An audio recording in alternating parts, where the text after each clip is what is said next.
All right, so we're just gonna go for it.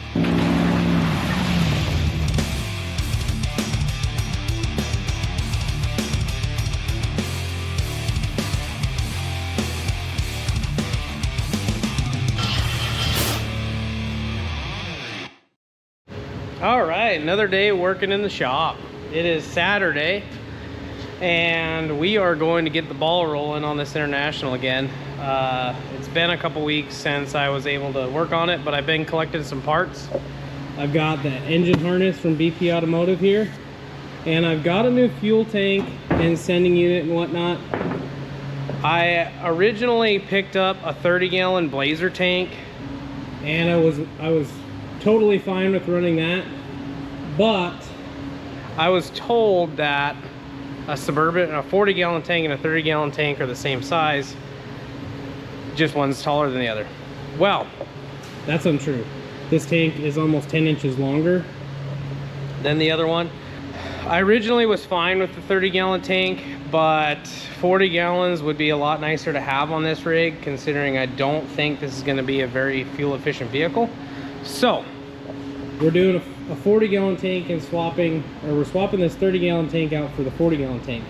Now, with it being longer, I'll probably have to get rid of this cross member, which I'm fine with because it was kind of almost a temporary deal till I came up with a new idea. But I'll probably have to bring that cross member forward, probably to the shock. I might have to move the shock over a little bit, but we'll see. The rear is just welded flush. I could, in a sense, box it on the outside and fill that in, but we'll see. If I have to do a little bit of both, I will, but I would love to have the 40 in here and get rid of the 30 just to have more fuel. So I can do that today, which I would love to get that done. The harness, I would like to start routing. Let me show you guys a few things that I've gotten done in the meantime. Actually, it's all under the hood. So originally I had the brake master cylinder mounted kind of in the center. Here's the previous hole. Well, I didn't account for this hinge protruding so far out on the firewall and this hood latch being so large to where this clutch master was going to interfere with all that. So the plus side is, if you get a 99 to 06 brake pedal and you get a 99 to 06 clutch assembly, they bolt together. There's two bolts in the side of the clutch, or inside of the brake pedal bracket, that the clutch pedal just bolts right to, and it kind of makes it easy. Problem with that is it's the spacing on here that's killing me. These are so far apart that I had to shift everything as far over as I could. So the brake pedal assembly is now almost touching the steering shaft. I had to modify it, but the clutch pedal assembly fits perfect. I ended up getting a factory clutch master cylinder, and there was a company like KB Diesel or something, or KD Diesel, that made a fabricated metal clutch pedal for the factory master cylinder.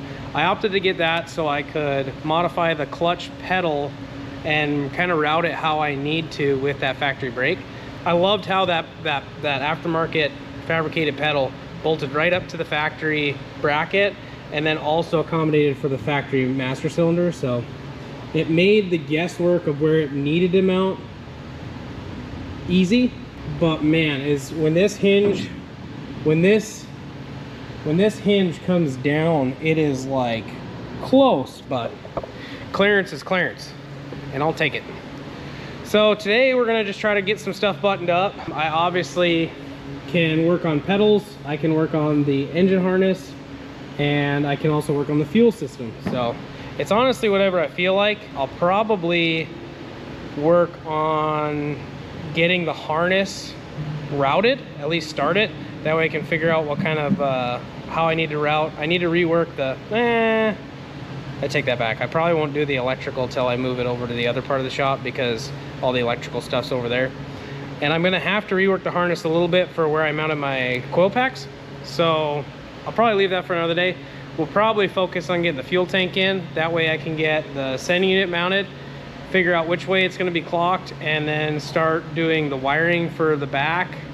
I'm going to run the wiring for the taillights and the fuel pump and everything all in one harness. And I'm also going to figure out what fittings I need for fuel line parts. That way I can get the fuel lines going on this thing. 4th of July is next weekend. Unfortunately, I don't see it running because one of the key components is the computer. And one of the key things on the computer is getting the security and the VATs deleted on it so it'll actually start the truck without a key. So that's my dilemma. I am in contact with a tuner right now trying to just get the PCM over there so they can do a base tune on it and to where it will start this engine. But I'm kind of waiting on them. I have tossed around the idea of getting HP tuners, which I might, just to do some stuff like that, but that would be a new thing for me to learn, but it could be cool. So we'll see how it goes. But today, just get some stuff done on this thing and we'll see how far we get.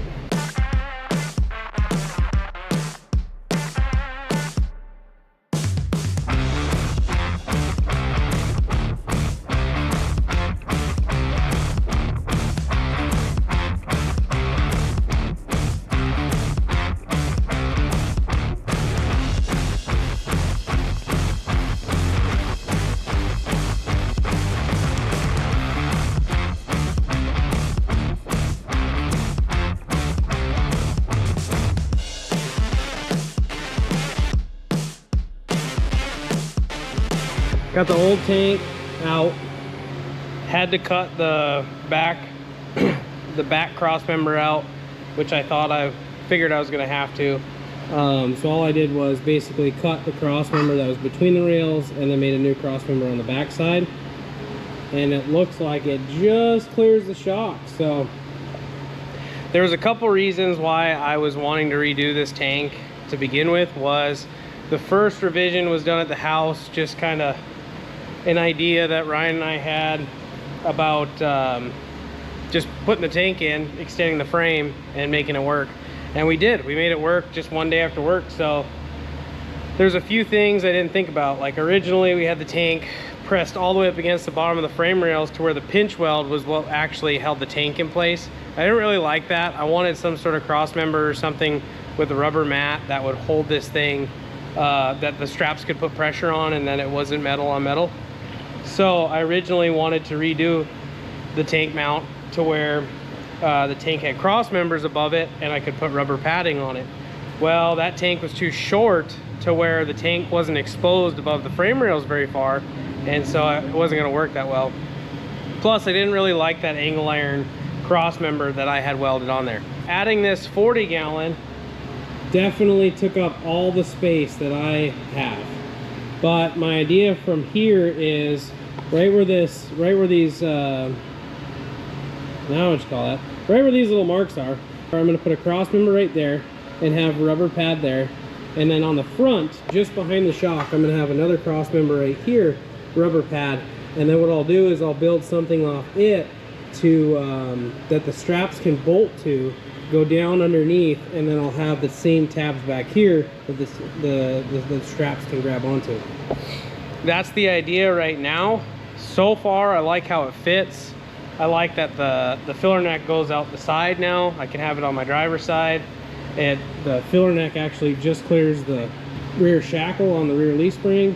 So I think it's gonna work, but I'll play around with the cross members and the mounting now, and we'll see if we can't get this thing permanently mounted.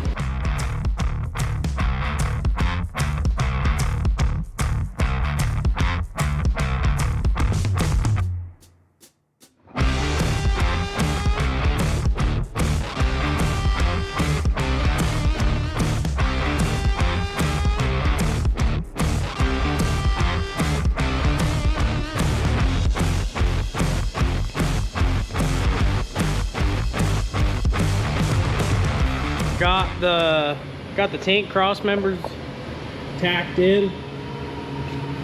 So this one was a little tricky, trying to make it level with that one across, with the frame bumping up as it is, but the tank is sitting perfectly level in between the two. Right now it's butted up to the bottom of both of the cross members.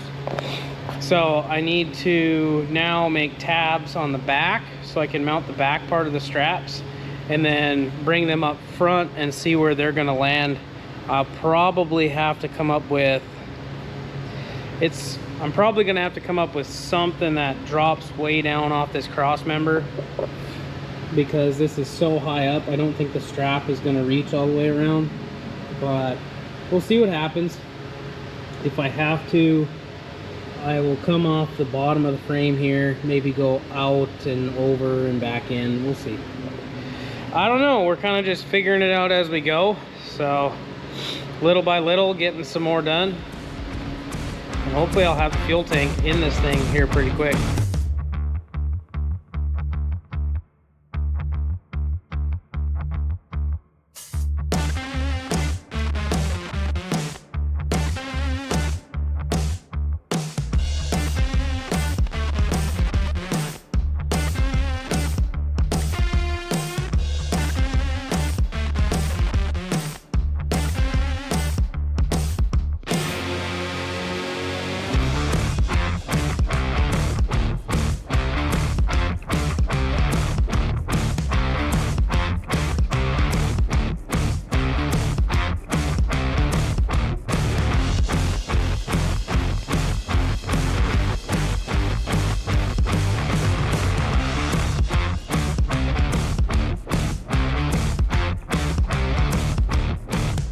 Fuel tank is done. Hey, it looks pretty good. So I didn't realize that because it's a Suburban tank and the filler neck is usually on the right side, that the orientation of the pump was going to be backwards.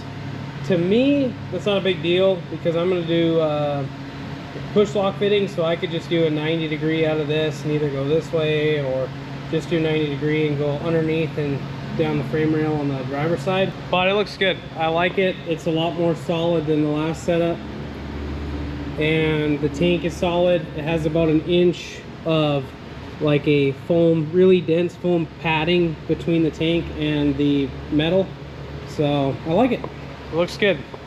So tank's done. Now I can make a list of all the fuel fittings I need to run basically from there to a filter and up to the fuel rail. So that's exciting. One step closer on the fuel system. That was my main goal for today. I guess I can start the wiring process up because that's just going to be pretty much a, like almost like a 7-way wiring. Yeah, pretty much 7-way wiring plus 2. Yeah, 2 for the pump, so we'll see what else I can get done. Okay, only got a little more done. I was doing some research, figuring out what fuel line fittings I needed and all that fun stuff, so I got a list of everything I need to complete the fuel system, but I also was able to get the taillight wiring ran and wire for the sending unit for the fuel system. So I got that routed up on the frame. And then once I figure out the ECM harness, I'm pretty sure that's where the fuel will tie into. And then I've got to figure out, I don't know if I'm going to use the, well, I have to use the gauge for some, I'm going to need a fuel gauge. So I got to figure that one out. But fuel system is in, and that was my main goal for today. Super happy how it came out. I'm glad I have the 40-gallon tank now instead of the 30-gallon tank. So this thing will use every bit of it, but that's all I'm going to get done today, so we'll see you later.